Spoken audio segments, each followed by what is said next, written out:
আল্লাহ নবীর সাহাবীরা বলেন, সহিহ মুসলিমের 2844 নম্বর হাদিস, আল্লাহ নবীর সাহাবীরা বলে আমরা রাসূলের সাথে ছিলাম, ইজ সামিআ ওয়াজবাতান, হঠাৎ করে একটা বিকট শব্দ পাইলাম। বিকট শব্দ বুঝেন? খুব কঠিন একটা শব্দ। ধরুন ট্রাকের চাক্কা বাস্ট হইলে হয়, বোমা বোম্বিং হইলে হয়, অথবা কোথাও যদি এই যে গতকাল দেখলাম ঢাকায় কোথাও এই যে আমরা যে গ্যাস সিলিন্ডার আছে না, এরকম একটা সিলিন্ডার বাস্ট হয়ে 8 জন মারা গেছে। খুব বেশি আওয়াজ, এরকম একটা ভয়ঙ্কর আওয়াজ শুনলাম। শোনার পরে পরস্পর সবাই আতঙ্কিত হয়ে গেছে। আল্লাহ নবী সাহাবীদের জিজ্ঞেস করলেন, আতাদরুনা মা হাযা, এই আওয়াজটা কিসের আওয়াজ, তোমরা কি জানো? সাহাবীরা বললেন, আল্লাহু ওয়া রাসূলুহু আলাম, আল্লাহ এবং তার রাসূল বেশি জানে।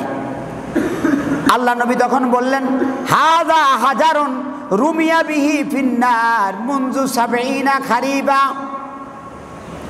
কয়টা হলো সেই আওয়াজ যেই জাহান্নামের মুখে একটা পাথর ফেলা হয়েছিল আজ থেকে 70 বছর আগে। 70 মানে কত? 70। খারিবা মানে কি? বছর।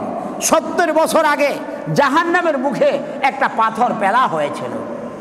আর পাহুয়া ইয়াবি ফিন্নার, এখন মাত্র ওই পাথরটা তার তলদেশে পৌঁছেছে। তাহলে পাথরটা ফেলছে কত আগে? 70 বছর।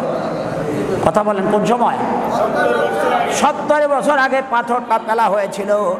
এখন ইনতাহা ইলা কারেহা, এখন পাথরটা জাহান্নামের তলদেশে পৌঁছেছে। নাউজুবিল্লাহ।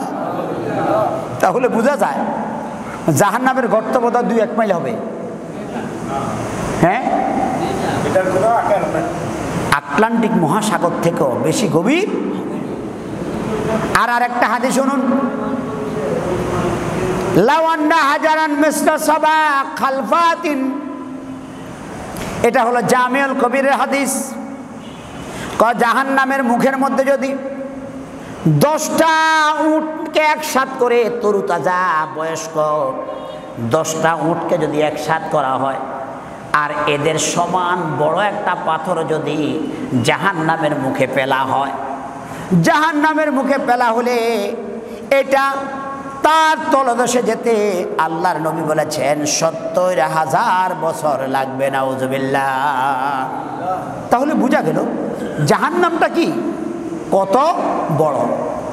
যদি এত বড় একটা পাথর 10টা উটের সমান যদি একটা পাথর ফেলায়, তাহলে ওইটা যাইতে নিচে যাইতে কত বছর লাগবে? 70,000 বছর।